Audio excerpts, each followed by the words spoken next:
विदेश मंत्रालय यानी कि MEA ने प्रधानमंत्री नरेंद्र मोदी के इजरायल दौरे को परिणामों की दृष्टि से अत्यंत समृद्ध बताया।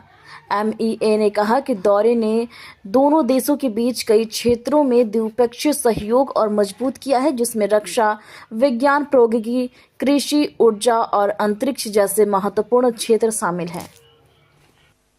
This has been an incredibly rich visit in terms of outcomes, a very productive visit which has deepened bilateral cooperation across multiple sectors.